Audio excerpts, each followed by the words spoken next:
हाँ, question next line पे हम लोग चलते हैं। कहां तक हुआ था?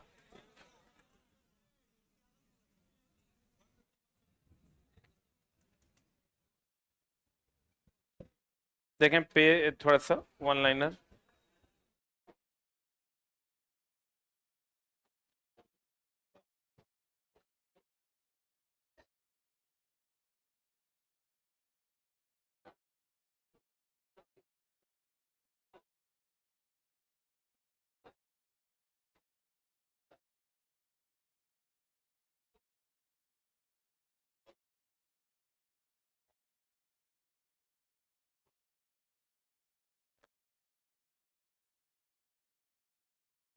हेलो हेलो, शुरू करें?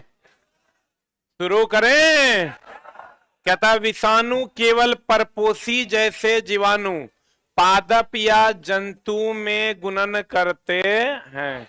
देखो विषाणु जो है, सबसे पहले तो ये चला यहीं से था ना, यहीं से था ना। सबसे अधिक तापमान और सबसे कम तापमान पर जो नहीं मरता है वो कौन है? विषाणु। और आज क्वेश्चन पूछा था अभी अभी अभी अभी छींक यानी सर्दी या खांसी। अभी पूछा, अभी सर्दी एंड खांसी किससे होता है? वायरस से। आई क्वेश्चन है। आज कितना तारीख है? 15/1/3 15/3/2024 12 बजे का बीपीएससी, 12 बजे के आसपास जो एग्जाम हुआ था बीपीएससी टीआरई 3.0 का क्वेश्चन है कि सर्दी खांसी किससे हुआ है। विषाणु परपोषी है, जैसे जीवाणु पादप या जंतु में गुणन करते हैं। कहता मलेरिया हम लोग क्या पढ़े हैं? चला क्वेश्चन कि मलेरिया जो है उसका वाहक कौन है? मलेरिया का वाहक है मादा एनोफ्लीज। और इसका कारक कौन है? इसका कारक कौन है? चला प्लाज्मोडियम। यही ना पढ़े हम लोग? कारक है प्लाज्मोडियम। एक मिनट होल्ड ऑन। लेकिन चला ये जो मादा एनोफ्लीज है ये मच्छर है। क्या है? तो ऑप्शन में मच्छर नहीं देके कीट दे देता है, तो मच्छर एक प्रकार का कीट है। यही झोल है ग्राम। ये सब पढ़ा हुआ है कि मलेरिया प्रोटोजोआ द्वारा होता है तथा किसके द्वारा फैलता है? मच्छर के द्वारा। क्लियर? मलेरिया का वाहक कौन है? मादा एनोफ्लीज। कारक कौन है? प्लाज्मोडियम। वाहक कौन है? मादा एनोफ्लीज। कारक कौन है? प्लाज्मोडियम। लिख लिए?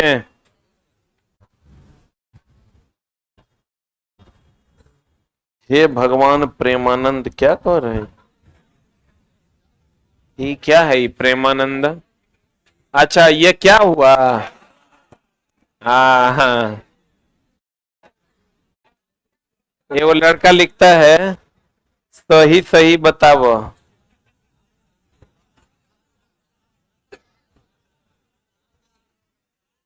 चप चप। Hello hello. हाँ क्लास में वायु इत्यादि किसका स्रोत है? अक्षय ऊर्जा का। हम पहले भी चला बताए थे अक्षय का मतलब है जो कभी ना नष्ट होने वाला। देखो अक्षय ऊर्जा को ही हम लोग नवीन ऊर्जा भी कहते हैं। कौन ऊर्जा कहते हैं? चला नवीन ऊर्जा कहते हैं। इसी को हम लोग गैर परंपरागत भी कहते हैं। कि चला हमारे सामने में लाइंस है ना, तो तुमको बहुत आसान लगेगा, जब यही एग्जाम हॉल में मिलेगा तो मामला गड़बड़ा देगा। या इसी को हम लोग प्रत्यक्ष ऊर्जा स्रोत भी कहते हैं। इस सब इसका नाम है, प्रत्यक्ष ऊर्जा स्रोत भी इसी को कहते हैं।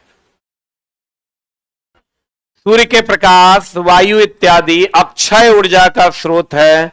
नवनीकरणीय ऊर्जा या गैर परंपरागत या प्रत्यक्ष ऊर्जा सूर्य प्रत्यक्ष ऊर्जा का स्रोत है। सूर्य केवल प्रत्यक्ष ऊर्जा का स्रोत है।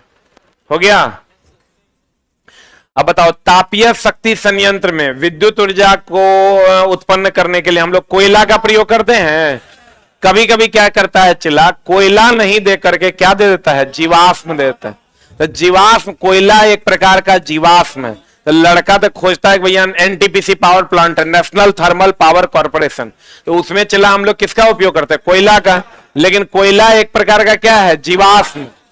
क्या है, क्या है? तो कभी कभी कोयला नहीं देके क्या दे देगा ऑप्शन में, जीवाश्म। तो वो भी आंसर क्या है, सही है।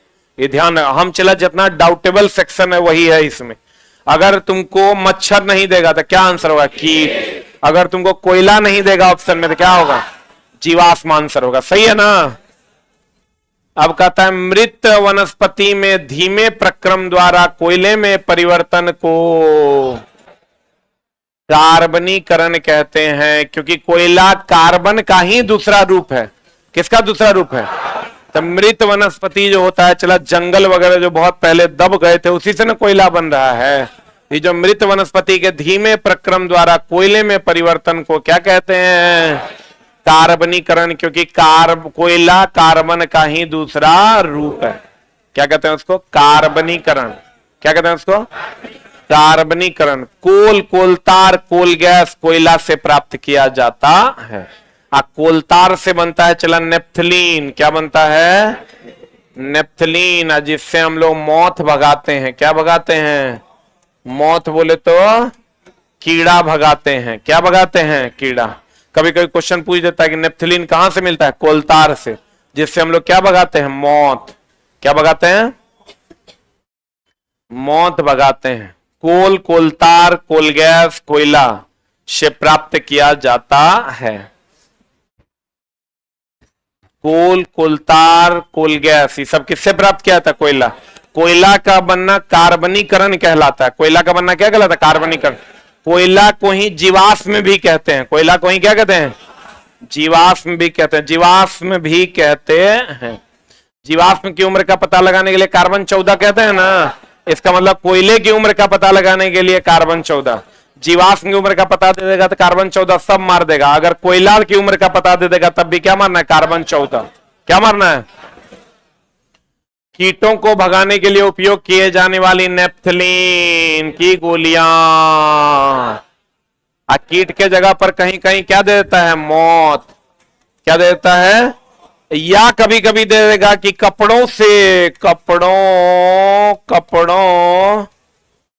कपड़ों से कीड़ों को हटाने के लिए। कहां से चला, कपड़ों से कीड़ों को हटाने के लिए। कपड़ों से कीड़ों को हटाने के लिए किसका उपयोग करते हैं, मौत का उपयोग किया जाता है। जल्दी।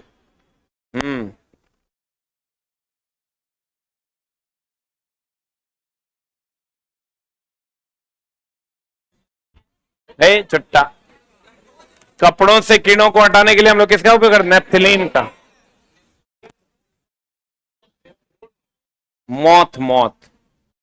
कोलतार के स्थान पर पेट्रोलियम उत्पाद किसका उपयोग करते हैं, बिटुमेन का। कोलतार अगर नहीं है तो कोलतार की जगह पर हम लोग किसका उपयोग करते हैं, बिटुमेन का। ये पेट्रोलियम का उत्पाद है। पेट्रोल का उपयोग हल्का चलने वाली, अब देखो चला डीजल गाड़ी जितना भी है, जैसे देखो ट्रक, बस, ये जितना बड़ा बड़ा गाड़ी है जो अधिक क्षमता वाला है वो डीजल वाला है। और कम क्षमता वाला जो जैसे मोटरसाइकिल है, टेम्पू है, ये सब क्या है, पेट्रोल है। और जो बीच वाला है वो पेट्रोलो है, डीजलो है। मोटरसाइकिल देखे हो डीजल वाला, नन देखे हो। ट्रक देखे हो पेट्रोल वाला। लेकिन जो बीच वाला जैसे कार है तो डीजल वाला भी है, पेट्रोल वाला भी। बोलन रे, अगर अधिकतम क्षमता वाला है तो डीजल है, कम क्षमता वाला है पेट्रोल है, आप बीच वाला है तो डीजलो है, पेट्रोल है। जैसे कार डीजल भी है, पेट्रोल भी है। कार जो है वो डीजल भी है, पेट्रोल भी है। मोटरसाइकिल केवल पेट्रोल है, ट्रक केवल डीजल है। बुझा रहा है। कभी ऐसा देखे कार में पेट्रोल, ट्रक में पेट्रोल डालते हुए, बस में पेट्रोल डालते हुए नहीं। लेकिन जो बीच वाला है जितना भी कार है वो डीजल गाड़ी भी है और पेट्रोल गाड़ी भी। एक चीज का और ध्यान रखिएगा, 1 नंबर गियर अगर लगेगा एक नंबर गियर में बल आघूर्ण अधिक गति कम। ये देख लो, एक मिनट होल्ड ऑन। अगर 4 नंबर या 5 नंबर गियर लगेगा, 5 नंबर गियर लगेगा तो इसमें बल आघूर्ण कम गति अधिक। बोलो अब रुको, हम लोग जो चढ़ान पर चलते हैं, किस पर चलते हैं?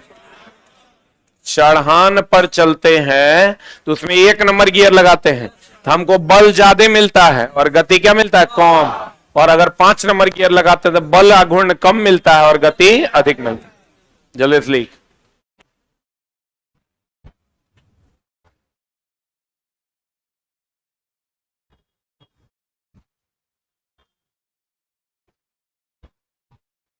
गली गली में शोर है, हरेंद्र मोदी चंदा चोर है, क्या लिख रहा है? हरेंद्र मोदी कौन? अच्छा, अभी जो चंदा हो यार, कहता है पेट्रोलियम का निर्माण समुद्र में रहने वाले जीव से हुआ है। देखो चला, पेट्रोलियम का निर्माण समुद्र के जीव से हुआ, एक बात। लेकिन कोयले का निर्माण वनस्पतियों से हुआ। कोयले का निर्माण किससे हुआ? वनस्पति से हुआ। पेट्रोलियम का निर्माण समुद्र में रहने वाले जीव से हुआ। सही है, बोलो रे। कोयले का निर्माण हुआ पेड़ पौधों और वनस्पतियों से। कोयला का निर्माण किससे हुआ? कोयला का निर्माण हुआ वनस्पति से। किससे? अब बताओ, कोयला जितना अधिक समय तक रहेगा उतना अधिक उष्मा देगा, जलने के बाद उतना अधिक उष्मा देगा, उसमें कार्बन की मात्रा भी ज्यादा होगी, अब प्रदूषण कम होगा। बोलो रे, अगर कार्बन की मात्रा ज्यादा होगी तो प्रदूषण क्या देगा? कम। सबसे बढ़िया कोयला है एंथ्रासाइट, सबसे खराब कोयला है पीट। विश्व का सबसे पहला तेल कुआं पेनिसिल्वेनिया अमेरिका में 1859 में हुआ था। पेट्रोलियम देखो चला, यहां पर बच्चा को बड़ा डाउट रहता है। हम लोग पेट्रोलियम को द्रव सोना भी कह देते हैं। पेट्रोलियम को क्या कहते हैं? कोयला काला रहता है इसलिए काला सोना। अभी जानो, इसको द्रव सोना ठीक है, लेकिन पेट्रोलियम और कोयला दोनों को मिला के काला सोना कहा जाता है। इसमें बच्चा बड़ा कंफ्यूज होता है। एक होता है सफेद स्वर्ण, एक होता है काला सोना। दो प्रकार का सोना, हरिहर पीला नहीं होता है। एक होता है चला सफेद स्वर्ण, सफेद स्वर्ण होता है प्लेटिनम। कौन चला? प्लेटिनम। और काला सोना में खाली कोयला नहीं है, कोयला और कौन है? पेट्रोलियम। कोयला और कौन है? पेट्रोलियम। सफेद स्वर्ण जो है, सफेद स्वर्ण में कौन कौन है? कौन कौन है? प्लेटिनम। लेकिन पेट्रोलियम और कोयला, बच्चा ये जानता है, कुछ कुछ किताब में मिस्टेक से लिखा हुआ है चला कि पेट्रोलियम को द्रव सोना कहते हैं और कोयला को काला सोना कहते हैं। लेकिन कभी कभी द्रव सोना भी दे देता है, तो दे देगा तो पेट्रोलियम को द्रव सोना मान लेना है। बोलन रे, अगर काला सोना ऑप्शन में नहीं है तो। लेकिन अगर सम्मिलित रूप से कहिएगा तो पेट्रोलियम और कोयला दोनों को हम लोग क्या कहते हैं? काला सोना के नाम से जानते हैं। और सफेद सोना किसको कहते हैं? प्लेटिनम। पेट्रोलियम और कोयला को कौन सोना? काला सोना। पेट्रोलियम और कोयला को काला सोना। सफेद स्वर्ण किसको कहते हैं? प्लेटिनम। प्लेटिनम को एडम उत्प्रेरक भी कहते हैं, क्योंकि इसकी खोज एडम साहब ने की थी। पेट्रोलियम को एडम उत्प्रेरक के नाम से जानते हैं।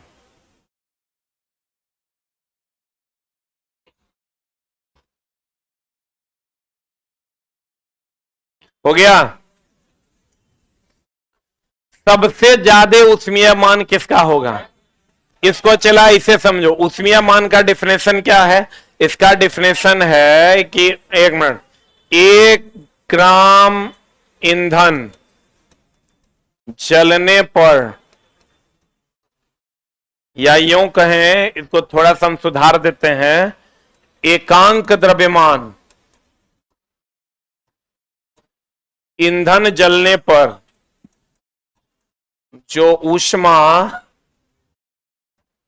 प्राप्त होता है, जो ऊष्मा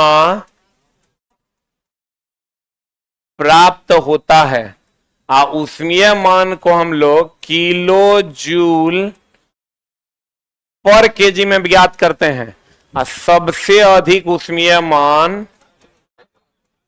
सबसे अधिक ऊष्मीय मान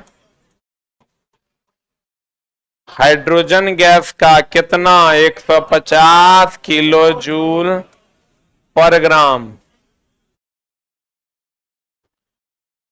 जल्दी लिख लिया?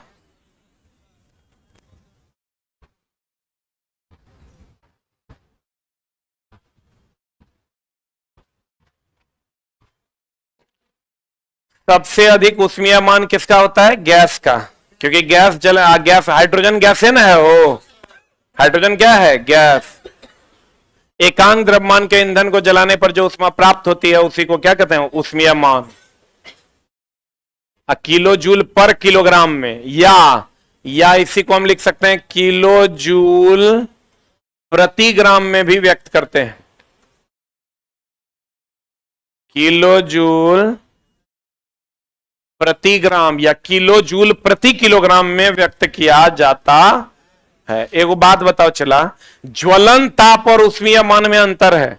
ज्वलन ताप बताओ, कोयला से ज्यादा गर्मी मिलता है तुमको कि एलपीजी गैस से? इसका मतलब यह हुआ कि इसका मिटा दें। अरे हुआ, जल्दी लिखो मैडम। अरे हुआ,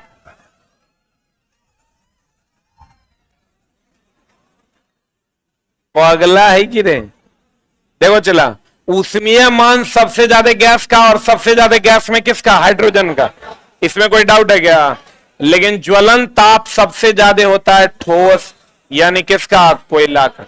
बताओ, सब जलने के बाद जो ताप निकलता है उसी को कौन ताप कहते हैं? ज्वलन ताप। अब सिटी मॉल के साथ मनाइए ये त्योहार सीजन और भी खास। 1 किलो चीनी केवल 29 रुपए। सबसे कम किस में? गैस में। लेकिन ऊष्मीय मान सबसे ज्यादा किसका? गैस का। और सबसे कम किसका? ठोस का। बोलो हाँ, लिख लिया? मैग्नीशियम जल, यहां मैग्नीशियम जल कर MgO ऊष्मा और प्रकाश देता है। मैग्नीशियम जो है चला वो जलता है। MgO2 की उपस्थिति में जब जलेगा, MgO प्लस ऊष्मा प्लस क्या देगा? प्रकाश। एनसीईआरटी का क्वेश्चन भी है डायरेक्ट। Mg जब O2 से अभिक्रिया करता है तो MgO प्लस ऊष्मा प्लस क्या देता है? प्रकाश। आज वह न्यूनतम ताप जिस पर कोई चीज में आग लगता है उसे हम ज्वलन ताप कहते हैं। कौन ताप कहते हैं? चला, वह न्यूनतम ताप जिस पर कोई पदार्थ जलने लगता है उस ताप को हम लोग कौन ताप कहते हैं? ज्वलन ताप। लिख लिए? अब देखो चला, हमने क्या कहा? सबसे अधिक ऊष्मीय मान। ऊष्मीय मान जो एक एकांक द्रव्यमान जलने पर जो मान देता है उसे कौन मान? ऊष्मीय मान। और जो गर्मी मिलती है उसे कौन ताप? ज्वलन ताप। एक है चला ज्वलन ताप, वह न्यूनतम ताप जिस पर कोई पदार्थ जलने लगता है उसे हम लोग कौन ताप कहते हैं? ज्वलन ताप। Plus point. अब देखो चला, अभी तक तो हम लोग ये पढ़े कि माचिस की तीली पर लाल फास्फोरस पढ़े कि नहीं? माचिस पर पहले एंटीमनी ट्राइसल्फाइड, पोटेशियम क्लोरेट और श्वेत फास्फोरस का मिश्रण होता था। वर्तमान में माचिस पर केवल एंटीमनी ट्राइसल्फाइड एवं क्या होता है? पोटेशियम क्लोरेट होता है तथा लाल फास्फोरस लगा रहता है। बोलो रे, अगर तुमको कंपाउंड अगर लाल फास्फोरस के अलावे कहेगा तो एंटीमनी ट्राइसल्फाइड और पोटेशियम क्लोरेट, और क्या? पोटेशियम क्लोरेट का उपयोग करते हैं। जबकि माचिस को रगड़ने वाली सतह पर कुछ कांच एवं ये वाला जो भाग है, ये वाला भाग पर कांच एवं कौन फास्फोरस होता है? लाल फास्फोरस। कौन फास्फोरस? ताप में वृद्धि या रगड़ होने पर लाल फास्फोरस श्वेत फास्फोरस में परिवर्तित हो जाता है, इसीलिए तो पीली रोशनी के साथ जलता है। हमने कहा चला फास्फोरस दो प्रकार का होता है। अगर आप पढ़े होंगे फास्फोरस दो प्रकार का होता है। एक होता है चला लाल फास्फोरस, एक होता है श्वेत या पीला फास्फोरस। लाल फास्फोरस कहां होता है? माचिस, माचिस में। हम लोग अभी तक पढ़े हैं माचिस की तीली में, लेकिन माचिस के रगड़ने वाले भाग पे मुख्यतः कौन फास्फोरस होता है? लाल। ई होता है चला हड्डी में। कहां पर? हड्डी में। ई स्वतः नहीं जलता है, स्वतः नहीं जलता, इसलिए अस्थाई क्यों? अस्थाई बहुत छोटा स्थाई होता है क्योंकि जलता नहीं है, ये अपने जलने लगता है इसलिए अस्थाई। यह 40 डिग्री सेंटीग्रेड पर स्वतः जलता है, स्वतः जलता है, इसलिए अस्थाई क्यों? अस्थाई अस्थाई होता है, इसलिए क्या होता है? अस्थाई।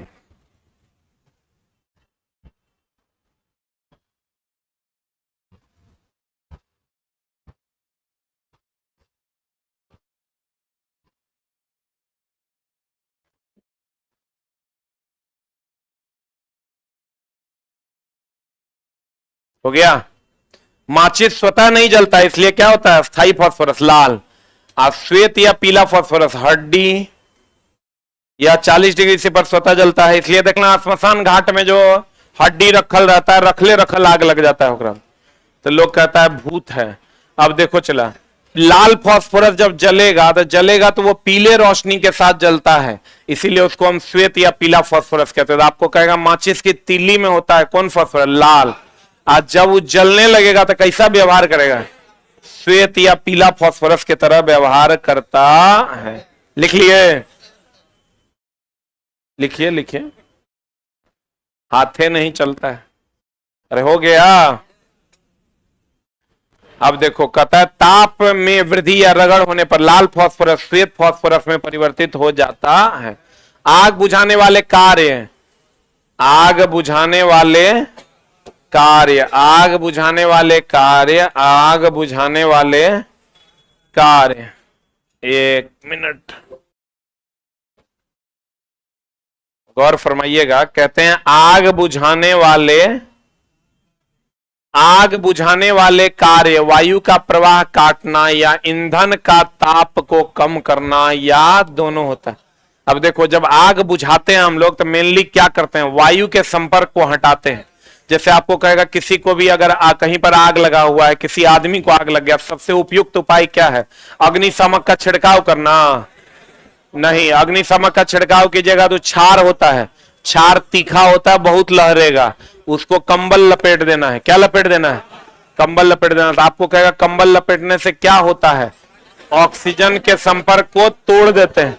कभी कभी ऑक्सीजन नहीं देके वायु भी दे देता है। अगर वायु और ऑक्सीजन दोनों देगा तो आंसर मारिएगा ऑक्सीजन।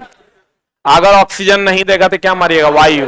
वायु के संपर्क को तोड़ देता है। किसके संपर्क को?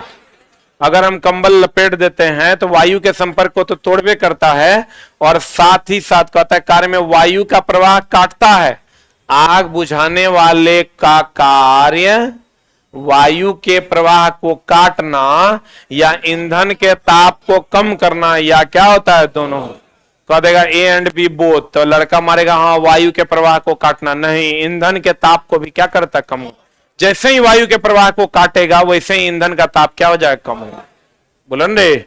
तो कहते हैं इसका मतलब जब भी हमको आग बुझाना है, मतलब वायु के प्रवाह को क्या करना है? रोकना। और खास करके किसका? ऑक्सीजन का। अगर कहेगा आग के लिए आवश्यक है, आग के लिए आवश्यक है, ऑप्शन में एगो दे देगा चला तोरा तत्व, दूसरा दे देगा यौगिक, और तीसरा दे देगा मिश्रण। क्या मारिएगा? आग के लिए आवश्यक है ऑक्सीजन। कौन आवश्यक है? तो छोटा रे, ऑक्सीजन आवश्यक है, तो ऑक्सीजन क्या है? यौगिक है। और वायु क्या है? मिश्रण। क्या मारिएगा? क्या मारिएगा? यौगिक इज द राइट आंसर। जल्दी लिख।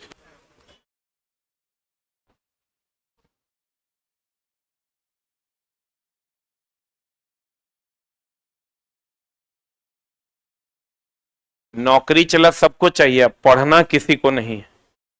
सब कहता है कि सर वीडियो अवेलेबल करवा दीजिए, वीडियो अवेलेबल करवा दीजिए। हाँ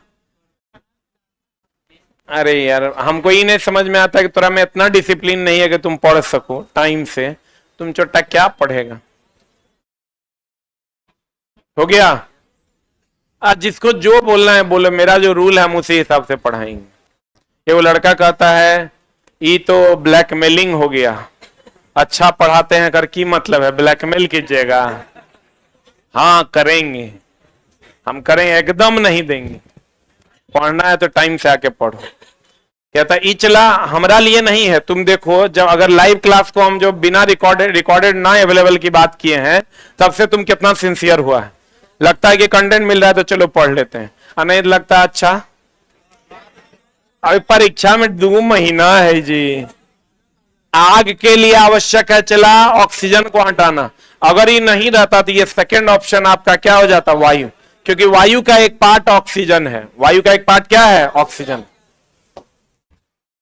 सभी प्रकार के आग बुझाने के लिए हम लोग लगभग किसका उपयोग करते हैं, CO2। किसका उपयोग करते हैं, CO2। अब देखो आग 4 प्रकार का मेनली होता है। आग कितने प्रकार का होता है, आग चला 4 प्रकार का होता है। एक होता है क्लास ए, एक होता है क्लास बी, एक होता है क्लास सी, एक होता है क्लास डी। 4 श्रेणी में आग को बांटा गया है। देख लो, एकरा में होता है ठोस में लगी आग, इसमें होता है द्रव में लगी आग, इसमें होता है गैस में लगी आग, इसमें होता है बिजली से लगी आग। बोलो रे, ठोस में लगी आग में हो गया इसका एग्जाम्पल कोयला, लकड़ी। इसका एग्जाम्पल हो गया डीजल, पेट्रोल। इसका एग्जाम्पल हो गया LPG। आई तो बिजली से लगी आग। याद ना रहे तो याद रखो ABC ठोस द्रव गैस, और D हो जाएगा बिजली से लगी आग। जल्दी लिख, ABC श्रेणी ए का आग, श्रेणी बी का आग, श्रेणी सी का आग। ठोस में लगी आग, द्रव में लगी आग, गैस में लगी आग। अब बिजली से लगी आग हो जाएगा D की आग। बिजली से लगी आग किसकी आग हो जाएगी, D की आग।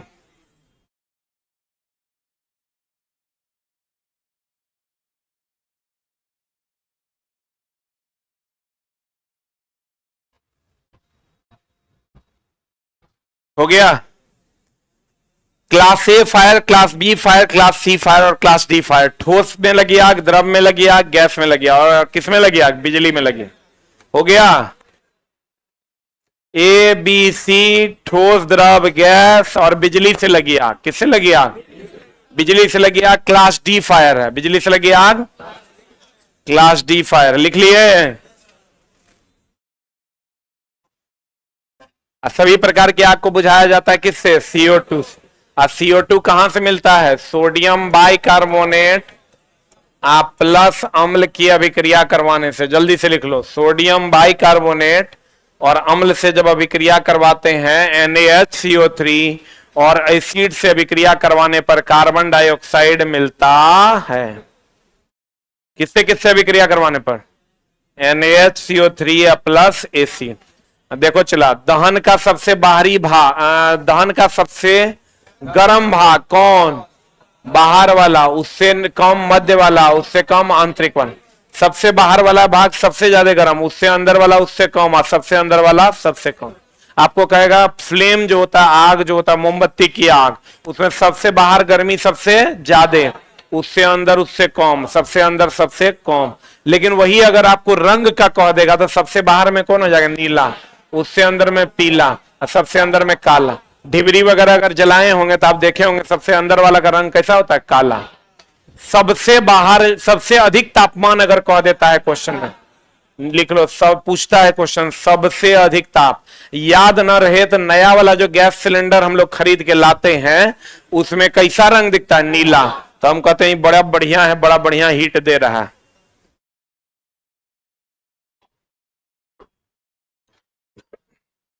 हो गया। सबसे अधिक ताप कौन देगा, नीला। अब बाहरी भाग के अंदरूनी भाग, कौन भाग? बाहरी। बाहरी भाग का ताप सबसे अधिक। बताओ ऊष्मीय मान का सही मात्रा कभी तुरंत दिन बताए थे रे, किलो जूल पर केजी या किलो जूल पर ग्राम, ऐसा ही मात्रक हो जाएगा किलो जूल पर के। सबसे अधिक ऊष्मीय मान हाइड्रोजन का, यानी गैस का कि द्रव का? गैस का ना। ज्वलन ताप सबसे अधिक किसका? ठोस का, यानी कोयला का कि एलपीजी का? कोयला का। तो कहते हैं सल्फर एवं नाइट्रोजन ऑक्साइड के कारण अम्लीय वर्षा होती है। सही कि गलत? SO2 and NO2। यूपीएससी 2023 का सवाल है इस बार। यूपीएससी 2023 में यही क्वेश्चन, एकदम सड़ा हुआ क्वेश्चन है वो यही था। बाकी तो कथन और निष्कर्ष वाला क्वेश्चन पूछता है वो, लेकिन एगो जो नॉर्मल क्वेश्चन था वो यही था। SO2 एंड NO2, SO2 या NO2, तो या वाला नहीं होगा, क्या वाला होगा? एंड वाला। कहते हैं चला सल्फर और नाइट्रोजन ऑक्साइड के कारण अम्लीय वर्षा होती है। ज्वलनशील पदार्थ का ऊष्मीय मान ज्यादा और ज्वलन ताप कम। ज्वलन जैसे देखो गैस, हम बोले थे क्या तुमको, ऊष्मीय मान सबसे ज्यादा किसका? ऊष्मीय मान सबसे चला। अब वो जमाना है कि जब कथन और निष्कर्ष वाले प्रश्न पूछे जाते हैं, तो अगर आप सही तरीके से जान लीजिएगा तो कथन निष्कर्ष वाला बन जाएगा, नहीं तो नहीं बनेगा। गैस सबसे ज्यादा, द्रव उससे कम, ठोस सबसे कम। ज्वलन ताप क्या होता है? ज्वलन ताप सबसे ज्यादा किसका? ठोस का। उससे कम किसका? द्रव नहीं रे, द्रव का। और सबसे कम गैस का। तो जिसका ऊष्मीय मान सबसे ज्यादा होता है उसका ज्वलन ताप सबसे कम। ऊष्मीय मान ज्यादा तथा ज्वलन ताप कम।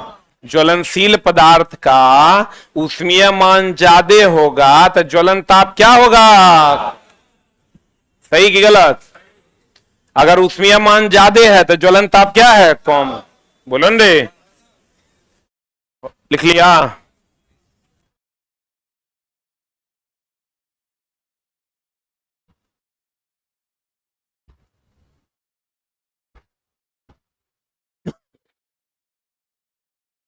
हो गया? किसी व्यक्ति को कपड़ा में आग लगने की स्थिति में उसे कंबल से ढकना चाहिए या कि कार्बन डाइऑक्साइड का घोल छिड़कना चाहिए? क्योंकि हम बोले थे चला कार्बन डाइऑक्साइड होता है अम्लीय। कैसा होता है? अम्लीय। और अम्लीय होगा चला तो ये अधिक तीक्ष्ण होगा और ज्यादा जलन महसूस होगा। मशीन वगैरह पे अगर आग लगता है कहीं पर तो वहां डाल सकते हैं, क्योंकि मशीन को तो अम्लीयता का बोध नहीं होगा। लेकिन अगर किसी व्यक्ति को आग लग गया, किसी व्यक्ति की बात हो रही है, आपको ऑप्शन में देगा व्यक्ति को आग लग गया, क्या करेंगे? कार्बन डाइऑक्साइड डालेंगे, कंबल डालेंगे? कंबल डालेंगे, क्योंकि कार्बन डाइऑक्साइड कैसा होता है? अम्लीय। कैसा होता है? अम्लीय। और कहते हैं कि भैया चींटी अगर मधुमक्खी का डंक मार दिया तो छार डालेंगे क्या? अम्ल? अम्ल। मधुमक्खी के डंक में चला ऑलरेडी अम्ल आता है, फॉर्मिक एसिड, और अम्ल डाल दोगे तो बढ़ जाएगा। छार डालना होगा, छार में भी दुर्बल छार डालना होगा, क्योंकि छार तीखा होता है। और दुर्बल छार कौन है? NaHCO3 के NaOH। NaHCO3, NaOH प्रबल क्षार है। कौन क्षार है? लिख लो, मधुमक्खी के डंक मारने पर, मधुमक्खी के डंक मारने पर फॉर्मिक एसिड, फॉर्मिक एसिड मांसपेशियों में चला जाता है। फॉर्मिक एसिड मांसपेशियों में चला जाता है, जिसको उदासीन करने के लिए, जिसको उदासीन करने के लिए दुर्बल क्षार, दुर्बल क्षार सोडियम बाइकार्बोनेट डाला जाता है।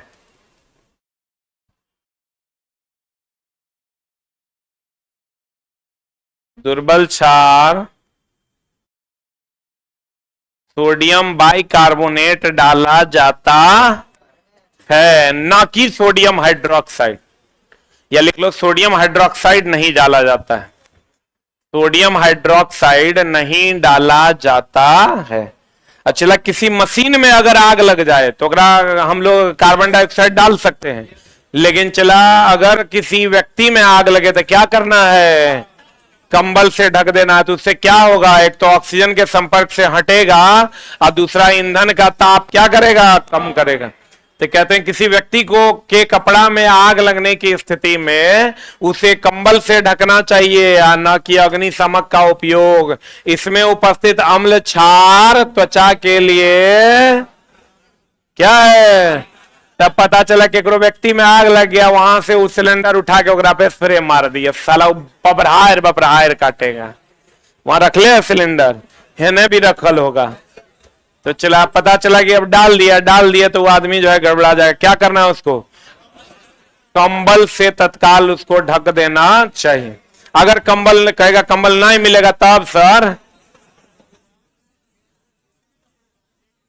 किसी भी कपड़े से ढक देना है ताकि ऑक्सीजन का संपर्क, किसी भी मतलब पॉलिस्टर से नहीं ढक देना। लड़की के कपड़ा तो एकदम नहीं यूज करना है, इसलिए कि ये लोग सूती वस्त्र कम और पॉलिस्टर नाइलॉन ज्यादा पहनते। लड़का सबके शर्ट सूती वस्त्र होना चाहिए, क्योंकि सबसे कम ज्वलनशील कौन वस्त्र है, सूती। वनोन्मूलन का अर्थ है वनों के स्थान और आवास अन्य कार्य का, कहता है वनोन्मूलन का अर्थ है वनों के स्थान पर आवास या अन्य कार्य का होना। तो लड़का कहता है वनोन्मूलन मतलब आवास घर बन जाना नहीं, बहुत सारा अन्य कार्य भी है जो उसके जगह पर होता है। आपको देगा वनोन्मूलन का अर्थ है आवास का बन जाना या अन्य कार्यकलाप होना, दोनों आंसर कहेंगे अब दोनों, क्योंकि जरूरी नहीं घरे बनेगा, चला फैक्ट्रियां भी लग सकती है, अन्य कार्यकलाप भी होगा तब भी वनोन्मूलन किया जाता है। वनोन्मूलन में भूजल स्तर में भी कमी आएगी कि वृद्धि होगी, आएगी, भूजल स्तर में कमी आएगी। वन्य जंतु अभयारण्य, राष्ट्रीय उद्यान, जैव मंडल संरक्षित क्षेत्र इत्यादि पौधे एवं जंतुओं के लिए संरक्षित व सुरक्षित क्षेत्र है। कहता है किसी विशेष क्षेत्र में पाए जाने वाला पेड़ पौधा एवं जंतु को क्रमशः वनस्पति जात एवं प्राणी जात कहते हैं।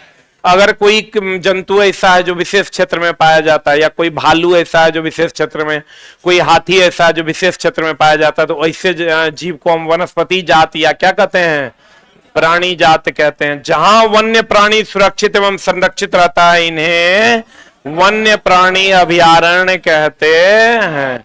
जहां पर वन्य प्राणी सुरक्षित एवं संरक्षित रहेगा उसे वन्य प्राणी अभयारण्य कहते हैं। रेड डेटा हैंडबुक जानते हो ना, किसका इसमें संग्रह है, केवल जीव जंतु का कि पेड़ पौधा का? लड़का मारता है जीव जंतु। क्वेश्चन पूछता है कि बता रेड डेटा हैंडबुक में लुप्तप्राय जीव का ही डेटा नहीं है, पेड़ लुप्तप्राय पेड़ पौधे का भी डेटा है। बोलेंगे इसको चला हम अपनी किताब में अगर एक जगह दे देंगे तो बच्चा एक बार देखेगा और क्वेश्चन में गलती नहीं करेगा। कहते हैं रेड डेटा पुस्तक में सभी प्रकार के लुप्तप्राय जीव जंतु एवं पेड़ पौधा, लेकिन थोड़ा क्वेश्चन देगा तो मारेगा जीव जंतु धाए धाए। अभी तो ये बहुत आसान लग रहा है, चला जब ऑप्शन में जाइएगा तब पता चलेगा। रेड डेटा हैंडबुक में जीव जंतु जो लुप्त हो रहे हैं उसका भी डेटा है और पेड़ पौधे जो लुप्त हो रहे हैं उसका भी डेटा उपलब्ध है। तो कहते हैं प्रवासी पक्षी का प्रवास भोजन की कमी एवं बदलते मौसम के कारण होता है। देखो चला प्रवासी पक्षी का जो प्रवास होता है, देखना अधिकतर किसी खास समय में अलग अलग जगहों से पक्षियां आती है, हम लोग अगर मार मार के खाते हैं, है ना। तुम देखना अलग अलग जगह से, गुजरात से या अन्य जगहों से किसी खास समय में पक्षियां इधर आती है, क्योंकि पक्षियों के नष्ट होने का मूल कारण भोजन की कमी तो है ही, बदलता मौसम भी। दो कारण है। अगर पक्षियां अपना प्रवास बदलती है, प्रवासी पक्षी का प्रवास जो प्रवास होता है, प्र का मतलब होता है दूसरे जगह जो जाकर वो वास करती है, उसका मूल कारण दुग है, वो भोजन की कमी और दूसरा बदलता मौसम। ठीक है, भोजन की कमी होगी तब भी वो एक जगह से दूसरे जगह जाएगा। अब मौसम बदल जाएगा, जो ठंडे प्रदेश में रहना सुरक्षित मानता है वहां गर्मी आ जाएगी तो वो फिर किधर की ओर चला जाएगा, ठंडे प्रदेश। क्लियर?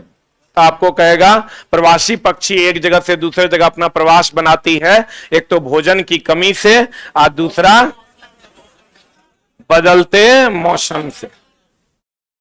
प्रत्येक शुक्राणु में कोशिका के सामान्य संघटक पाए जाते हैं। हर शुक्राणु में कोशिका के सामान्य संघटक है। ये जान लो, शुक्राणु और अंडाणु एक कोशिकीय है कि बहुकोशिकीय है? एक कोशिकीय। शुक्राणु और अंडाणु एक कोशिकीय है। कभी कभी चला क्वेश्चन पूछ देता है, एक्स क्रोमोजोम और वाई क्रोमोजोम में किसका आकार बड़ा है? एक्स का आकार बड़ा है और वाई का आकार छोटा है। ये सब क्वेश्चन थोड़ा मिलेगा नहीं, वो बेटा बेटी केकरा से जन्मता है यही मिलेगा सब जगह। लेकिन कौन सा क्रोमोजोम बड़ा है और कौन सा क्रोमोजोम छोटा है? कौन सा? एक्स बड़ा है और वाई छोटा है। कौन बड़ा है? एक्स बड़ा है, वाई छोटा है साइज में। यही तो सबको पता होगा, एक्स एक्स होगा तो क्या होगा? बेटी, और एक्स वाई होगा तो बेटा। अब बेटा बेटी होता है बाप के कारण कि माई के कारण। क्लियर है ना? इसलिए अगर तेरा बेटा होगा या बेटी होगा, इसका कारण कौन है? कौन? तू खुद होगा। ठीक है? मेरे वो चला भैया हैं, उस शुरुए से कहते थे ना कि हमको एगो संतान होगा, दूसरा नहीं होगा। एकदम नहीं, चाहे बेटा हो कि बेटी। तो अगर एगो बेटा हो गया, एगो बेटा हो गया, सब ओकरा समझाने लगा एगो बेटा कहीं मर गया था। फिर उस सोचा हाँ बात तो ठीक है कह रहा है। उसकी पत्नी बोली नहीं, अगर मर गया तो हमरा के काम देगा? हमरे वातावरण बचाने का हमरे ठेका ले मिलल है, पॉपुलेशन बचाने का हम ही एगो ठेका लिए हैं। तो बोला नहीं नहीं एगो और होने दो, एगो और होने दो। तो एगो ओकरा हो गया, फिर बेटी, फिर बोला नहीं बेटे हो गया दूगो। फिर ओकरा अगल बगल के लोग सलाह दिया नहीं, घर में अगर लक्ष्मी नहीं आई तो फिर क्या है।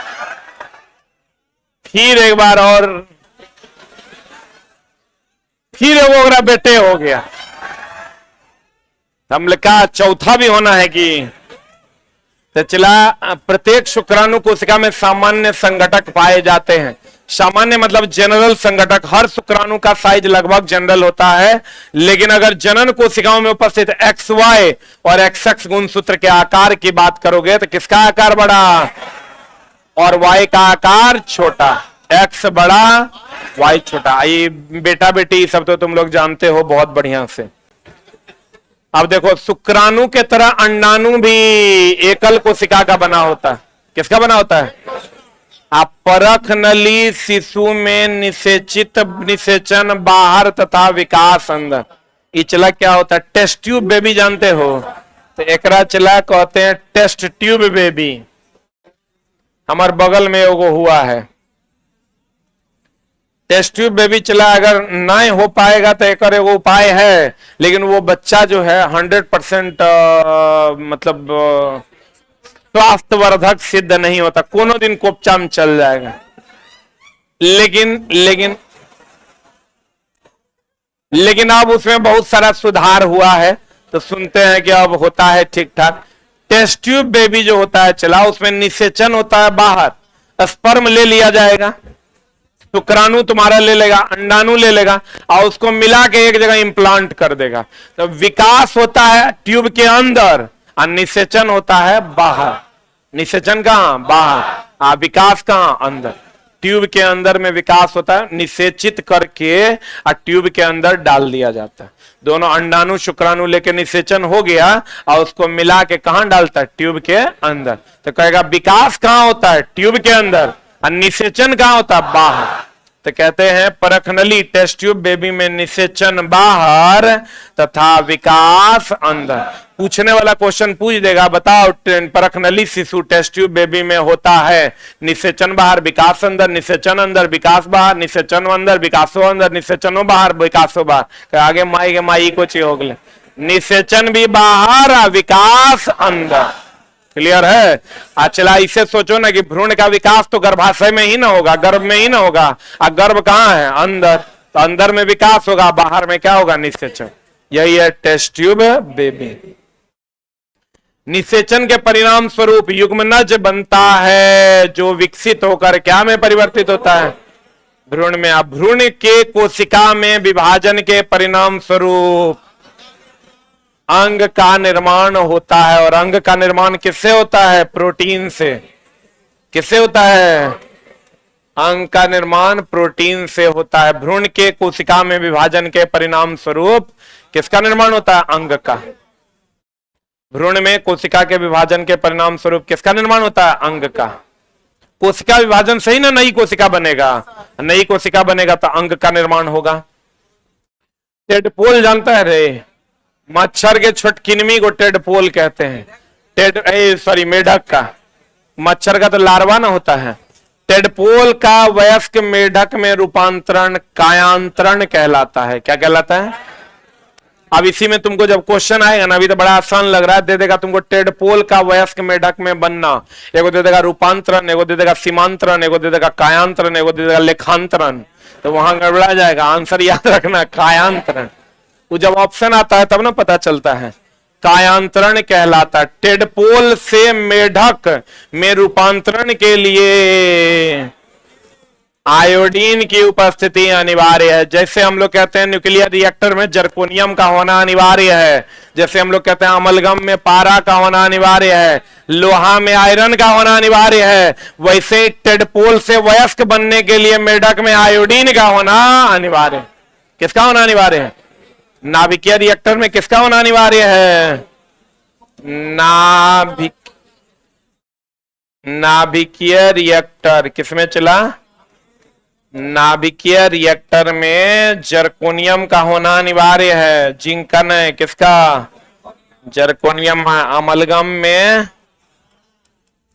पारा ने पारा, अमलगम में पारा कहता है रे। पारा अलग प्रजाति है, अमलगम में पारा का होना अनिवार्य है।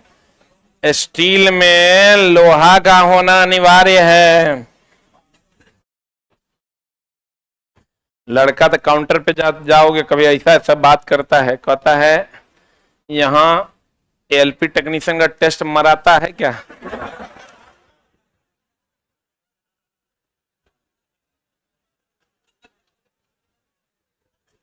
मतलब पगला गया है क्या रे? टेस्ट होता है यहाँ। नाभिकीय रिएक्टर में किसका होना अनिवार्य है? जर्कोनियम का। अमलगम में किसका होना अनिवार्य है? पारा का। स्टील में किसका होना अनिवार्य है? आयरन का। और टेडपोल से मेढक बनने के लिए किसका होना अनिवार्य है? आयोडीन का। किसका? आयोडीन की उपस्थिति अनिवार्य होती है। अमीबा, एक कोशिकीय अमीबा। अमीबा एक कोशिकीय जीव है और बाइनरी विखंडन होता है। बोलो न रे। किसी समरूप कोशिका से किसी खास अंग या संपूर्ण शरीर का विकास कृत्रिम रूप से क्या कहलाता है? क्लोनिंग। जैसे चला सेम टाइप का चीज बना देता है, उसी को हम लोग क्लोनिंग कहते हैं। क्लोनिंग में क्या होता है? समरूप कोशिका, समरूप कोशिका से किसी खास अंग या संपूर्ण शरीर का विकास कृत्रिम रूप से करना क्या कहलाता है? क्लोनिंग। मतलब शाहरुख खान है, कंप्लीट दूसरा शाहरुख खान बन जाएगा, ऐसा मामला चल रहा है कि सेम टू सेम जो है बना दिया जाएगा। और इसी प्रक्रिया को क्या कहते हैं? क्लोनिंग। कृत्रिम रूप से किसी चीज का विकास कर देना, वो भी कैसा? संपूर्ण शरीर का विकास कृत्रिम रूप से कर देना, कैसा? समरूप, समान रूप का। और यह क्रिया क्या कहलाती है? क्लोनिंग। क्या कहलाती है? और कहते हैं निषेचन के पश्चात जो कोशिका नए जीव उत्पन्न करता है उसे क्या कहते हैं? युग्मनज। किशोरावस्था, टीनेजर कहते हैं। और किशोरावस्था की पहचान किसके द्वारा होती है? किसके द्वारा रे? आवाज के द्वारा। पूछा हुआ एनसीईआरटी का क्वेश्चन है। किशोरावस्था की आवाज की पहचान किसके द्वारा होती है? आवाज के द्वारा। जैसे तुम किशोर हो गया मतलब आवाज अपने तौर रुखड़ा हो जाएगा। छेड़ी रहेगा तो प्यारा प्यारा आवाज निकलेगा। ये क्वेश्चन एनसीईआरटी में है। किशोरावस्था की पहचान, नहीं कहते टीनेजर, जुवेनलिया, बोलो ना, इंग्लिश में कहते हैं जुवेनाइल। जुवेनाइल जस्टिस कोर्ट सुना है, जो 18 साल से कम वाला होता है। तो अगर कहता है किशोरावस्था को क्या कहते हैं, टीनेजर। टीनेजर से इंग्लिश वर्ड है चला। आप पहचान किशोरावस्था का किससे होता है, आवाज से। एनसीईआरटी का सब आवाज से, वो देती आवाज से, ऊंचाई से, मोटापे से, किससे होता है, आवाज से। क्योंकि छोटको बच्चा लंबा होता है, कम उम्र का है लेकिन लंबा हो जाता है, और कम उम्र का है मोटा जाता है। तो लंबाई और मोटाई से नहीं होता है, किससे होता है, आवाज से। लड़कों का बढ़ता हुआ स्वर यंत्र को एडम्स एप्पल कहते हैं। Is very very important.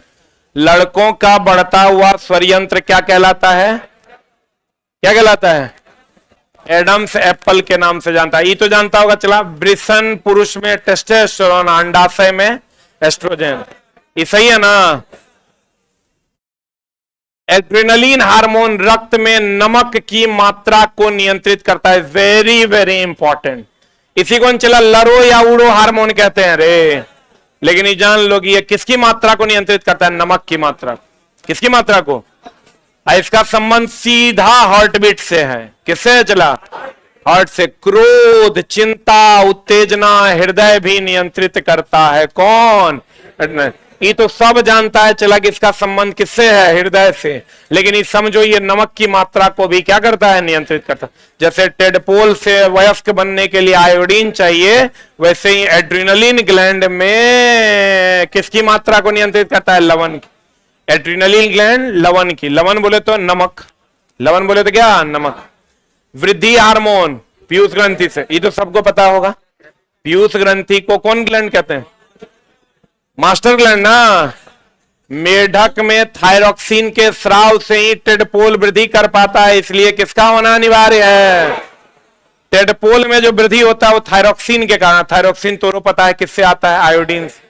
किससे आता है, कहता है पत्तीदार सब्जी, गुड़, मांस इत्यादि। लोहा प्रचुर मात्रा में। हम लोग अभी तक क्या जानते थे चला, पालक में लोहा, किसमें लोहा, लेकिन अभी जानो गुड़ में भी लोहा, मांस में भी लोहा। मांस में सबसे अधिक कार्बोहाइड्रेट, मांस में सबसे अधिक क्या, कार्बोहाइड्रेट। पत्तीदार सब्जी जो पालक वगैरह है उसमें तो लोहा पाया ही जाता है। बोलो रे, कहते हैं पत्तीदार सब्जी, गुड़, मांस, इस सब में क्या पाया जाता है, लोहा का प्रचुर स्रोत है। पत्तीदार सब्जी, गुड़, मांस लोहा का प्रचुर स्रोत है। आज चला एक क्वेश्चन पूछा है बीपीएससी टीचर में, तो विश्वास करो हम अपने 10 साल के करियर में कभी ये क्वेश्चन, पढ़ाने के करियर में, पढ़ने के करियर में तो नहीं है पढ़े थे, पढ़ाने के करियर में भी कभी नहीं पढ़े, और ना कभी ये क्वेश्चन मेरे पास आया।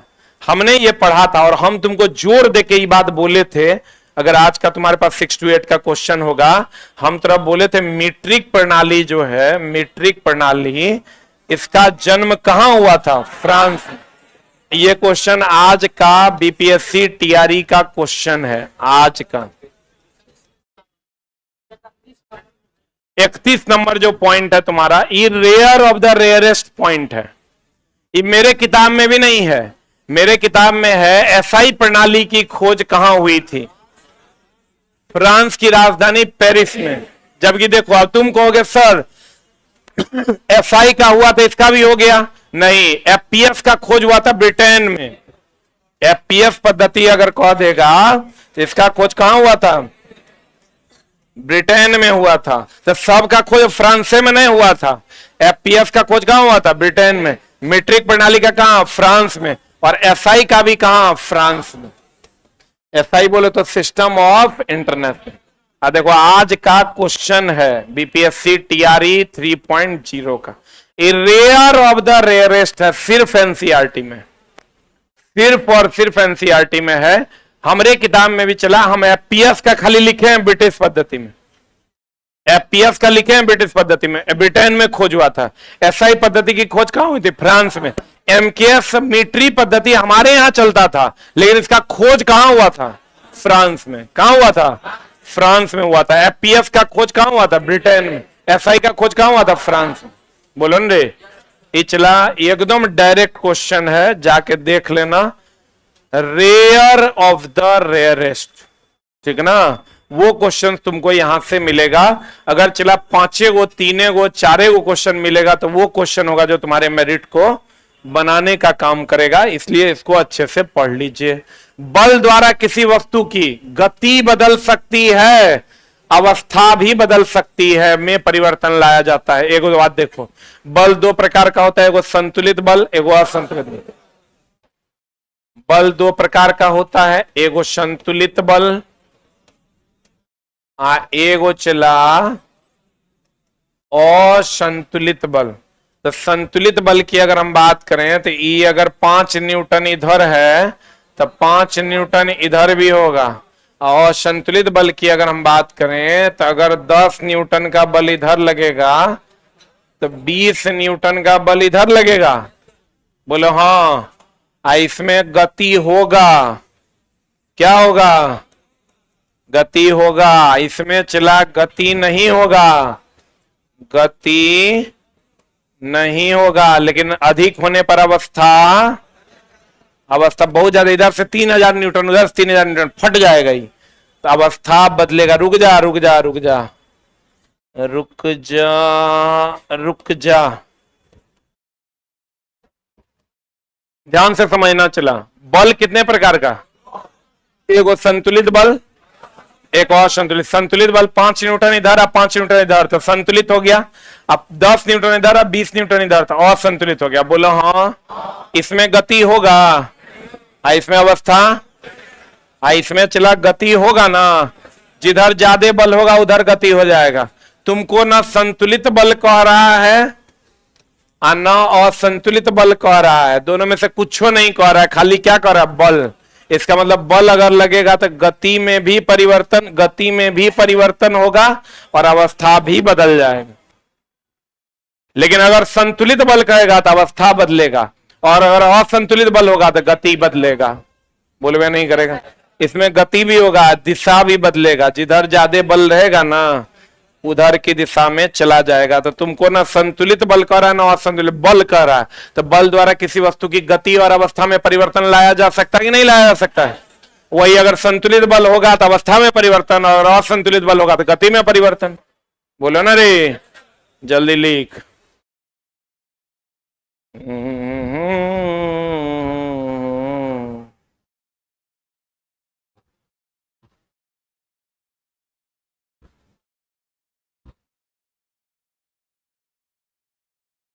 हो गया?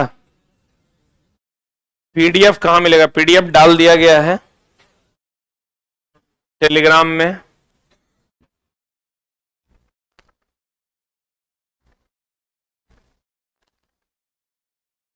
हो गया? अरे हुआ? एक और क्वेश्चन आज पूछा है। घर्षण जो है वो ऊष्मीय ऊर्जा में घर्षण में क्या होता है? गति जो है वो ऊष्मा में बदल जाता है। पढ़े हो? स्प्रिंग में कौन ऊर्जा होता है? ये क्वेश्चन पूछा है। और क्या क्या एकदम क्वेश्चन चला, एकदम नॉर्मल क्वेश्चन पूछा। विटामिन B12 साइनोकोबालामीन, ये क्वेश्चन पूछा है। घर्षण हमेशा गति के, इसमें कोई डाउट ना है? आज जो क्वेश्चन पूछा है वो पूछा है कि घर्षण में किसमें चला?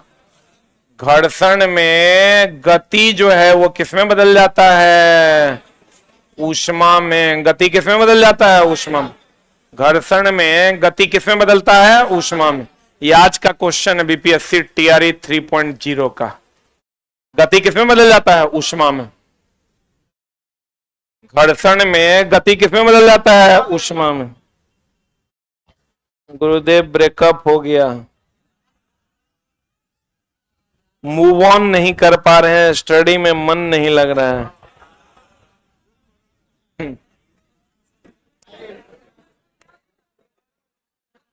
भगवान तुम्हारी आत्मा को शांति दे। हाँ।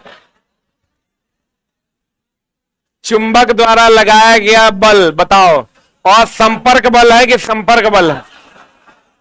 और संपर्क, बिना संपर्क के ही ना बल लग जाता है। लेकिन चला घर्षण बल संपर्क बल है। पूछेगा घर्षण बल कौन बल है?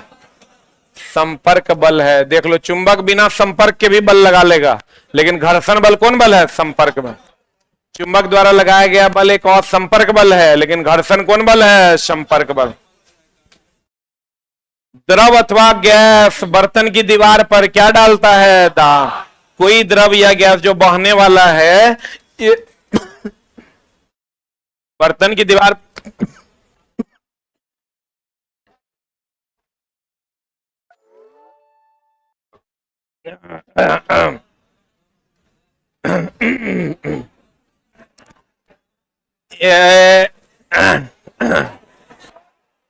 कहते हैं चला द्रव तथा गैस बर्तन की दीवार पर क्या डालता है? दाब डालता। सही है। और एफ बराबर तुम जानता होगा, चला एम में जानता है रे, लेकिन एफ बराबर तो ये भी जानो, संवेग में परिवर्तन। संवेग में परिवर्तन बटा समय। इसमें चला हम हर वो पॉइंट 700 पॉइंट तुम्हारे जीवन में ऐड होगा जहां जहां कंफ्यूजन होता है, या जिसको जिसको पढ़ना, कम से कम 500-550 पॉइंट तो ऐड हो ही जाएगा। 100-200 पॉइंट चलो उल्टा पुल्टा है, सीधा साधा है तो छोड़ देते हैं। 500 लाइन तो तेरा मच्छर और कीट में अंतर तेरा समझ में आ जाएगा, वाष्पोत्सर्जन और वाष्पीकरण में अंतर तेरा समझ में आ जाएगा। बताओ what is the answer? What is the answer? द्रव और गैस बर्तन की दीवार पर क्या लगाता है? दाब। और द्रव और गैस का जो दाब है, इसको नापने के लिए हम लोग वेंचुरी मीटर का प्रयोग करते हैं। किसका प्रयोग करते हैं? Venturi meter. इसका द्रव और गैस का जो दाब है, इसको नापने के लिए हम लोग वेंचुरी मीटर का प्रयोग करते हैं। वेंचुरी मीटर किसके सिद्धांत पर काम करता है? बर्नौली के सिद्धांत पर काम करता है। बर्नौली का सिद्धांत प्रमेय किसके सिद्धांत पर काम करता है? ऊर्जा संरक्षण के सिद्धांत पर काम करता है।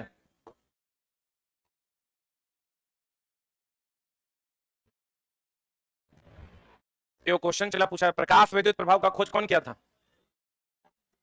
अरे प्रकाश विद्युत प्रभाव का खोज कौन किया था? प्रकाश विद्युत प्रभाव का खोज आइंस्टाइन। लेकिन क्वेश्चन पूछा है फोटोवोल्टेइक सेल को खोज तो हर्ट्ज किया था, व्याख्या आइंस्टाइन किया था। फोटोवोल्टेइक सेल का खोज बैक्वेरेल किया था। कौन किया था? चला बैक्वेरेल किया था। ये क्वेश्चन आज एक नया टाइप का पूछा है। फोटोवोल्टेइक सेल का खोज कौन किया था? Becquerel, Edward Becquerel. द्रव तथा गैस बर्तन के दीवार पर दाब डालते हैं। वेंचुरी मीटर जो है द्रव और गैस के प्रवाह की दर को नापता है, और ये बर्नौली के सिद्धांत पर है। और ये किसके संरक्षण पर आधारित है? ऊर्जा संरक्षण। किसके संरक्षण? ऊर्जा संरक्षण पर आधारित है। सतह के बीच अनियमितता का कारण क्या है? घर्षण। सही है ना? घर्षण किसमें बदल जाता है? ऊष्मा में। घर्षण में गति करने पर किसमें बदल जाता है? ऊष्मा में। सतह अनियमित है, इसका कारण क्या है? घर्षण। तरल द्वारा लगाया गया घर्षण बल को क्या कहते हैं? कर्षण। याद रखना चला, तरल जो घर्षण लगाता है उसको हम क्या कहते हैं? कर्षण, या उसी को श्यानता भी कहते हैं। तरल द्वारा लगाए गए घर्षण बल को कर्षण या श्यानता कहते हैं। तरल द्वारा लगाए गए बल को क्या कहते हैं? चला कर्षण या श्यानता। कर्षण या श्यानता। विद्युत निष्कर्षण में उपयोग होने वाली छड़ को क्या कहते हैं? इलेक्ट्रोड। देखो, इलेक्ट्रोड का मतलब हुआ धन भी और ऋण भी। धन और ऋण के सम्मिलित रूप को देख लो, एक मिनट। विद्युत निष्कर्षण में एक पॉजिटिव प्लेट एक नेगेटिव प्लेट होगा, और दोनों के सम्मिलित रूप को क्या कहते हैं? इलेक्ट्रोड। इलेक्ट्रोड मतलब धन भी और ऋण भी। ये क्वेश्चन आज पूछा था। मुक्त रूप से पाया जाता है। मुक्त रूप से प्रकृति में कौन पाया जाता है? सोना, चांदी, प्लेटिनम, अल्युमिनियम, क्योंकि ये कम अभिक्रियाशील होता है। क्योंकि ये कम अभिक्रियाशील होता है। बीपीएससी टीआरई का आज का क्वेश्चन है। आज का क्वेश्चन है।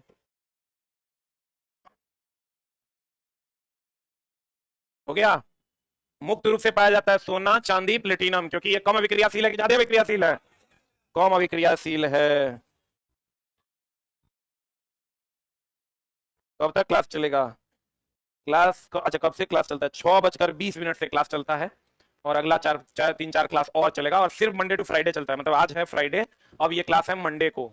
2 दिन सैटरडे और संडे नहीं चलता है। फिर से मैं बता दूं प्यारे विद्यार्थियों, ये जो क्लास अभी हम ले रहे हैं इसमें 700 प्लस वन लाइनर्स पढ़ाने हैं, और ये मंडे टू फ्राइडे चलता है। अगले सप्ताह में इसको हम कंप्लीट कर देंगे। और ये क्लास कल और परसों नहीं है, शनिवार रविवार नहीं है। मत आइएगा, खोजिएगा भी नहीं कि कहाँ चल रहा है। ये क्लास 6:20 में चलता है। कब चलता है? संध्या 6:20 में चलता है। जल में विद्युत धारा प्रवाहित करने पर ऑक्सीजन और हाइड्रोजन गैस क्रमशः धन और ऋण रूप पर निकलता है। देखो ये चीज ध्यान रखना चला, ऑक्सीजन पर कौन चार्ज होता है? Minus charge. तो माइनस चार्ज होगा तो कहां जाएगा? इस पर होता है माइनस चार्ज। आज जाएगा कहां? ही जाएगा कहां? प्लस पर, यानी एनोड पर ना हो। हाइड्रोजन पर होता है प्लस चार्ज, होता प्लस, ये होता यहां माइनस। आज जाएगा कहां? कैथोड पर। समझ में आया कि नहीं? ये क्वेश्चन बताओ, Zn प्लस प्लस कहां जाएगा? एनोड पर कि कैथोड पर? अभी कुछ दिन पहले तुरंत हम चला डिस्कशन करवाए हैं इसका। चला हम तुम भूल लो, वही पॉइंट है इसमें। 600 प्लस वैसा पॉइंट है जो तुमको नहीं पता है या जिसमें दिक्कत होगा, इसलिए को एकदम ग्रहण कर लो। ऑक्सीजन पर होता क्या है? माइनस चार्ज, लेकिन जाएगा किस पर? प्लस पर, यानी एनोड पर। हाइड्रोजन पर होता है प्लस चार्ज, जाएगा किस पर? कैथोड पर। हमको लगता है जिंक वाला क्वेश्चन अभी हम रिसेंटली 1-2 दिन में डिस्कशन करवाए, कल रात में 9:20 वाला क्लास में ना। अच्छा, जिनको ऑब्जेक्टिव पढ़ना है हमसे डेली, वो आप 9:20 में, संडे टू संडे हम आते हैं पढ़ाने। संडे टू संडे एकदम फ्री क्लास है, आप यूट्यूब पर आकर पढ़ सकते हैं। डेली 9:20 शाम में 20 क्वेश्चन हम डेली पढ़ाते हैं, 40 से 50 मिनट। अगर आप आते हैं तो जरूर आइए, हम आपको कोशिश करेंगे अच्छे अच्छे प्रश्न सिखा दें। गौर फरमाइएगा। चला, जकरा पर माइनस चार्ज होगा वो रहेगा किस पर? प्लस पर। और जकरा पर प्लस चार्ज होगा वो जाएगा किस पर? माइनस पर। तो चिंग अभी कल का क्वेश्चन है, कल रात का, कि Zn प्लस प्लस जो है इस पर होता है प्लस चार्ज। तो प्लस चार्ज मतलब ये नोड है, आई जाएगा किस पर? कैथोड पर। बोलो ना रे, प्लस जाएगा माइनस पर, माइनस जाएगा प्लस पर। क्लियर है? तो क्वेश्चन का था इसी में दे देंगे। चला 2 को दे देगा, कहेगा क्रम से बताइए क्या होता है। जल से विद्युत धारा प्रवाहित करने पर ऑक्सीजन और हाइड्रोजन, तो ऑक्सीजन पर होता है माइनस, तो माइनस जाएगा किस पर? प्लस पर। और हाइड्रोजन पर होता है प्लस, कहा जाएगा? माइनस। समझ में आया कि नहीं? बताओ दे। डेडपोल से वयस्क बनता है किससे? आयोडीन। किसका होना अनिवार्य है? आयोडीन। किसका? आयोडीन का होना अनिवार्य। रेड डेटा हैंडबुक में खाली जीव जंतु की, पौधा भी, दोनों ना। समझ में आ रहा है? पौधों में वाष्पीकरण की वाष्पोत्सर्जन पक्का। आज संघनन गैस से द्रव की वाष्प से द्रव, वाष्प से द्रव। नहीं रहेगा तब माना गैस से द्रव। क्लियर है? Thank you very much. ये क्लास 6:20 में, सिर्फ मंडे टू फ्राइडे है। फिर मिलेंगे हम लोग मंडे को 6:20 में।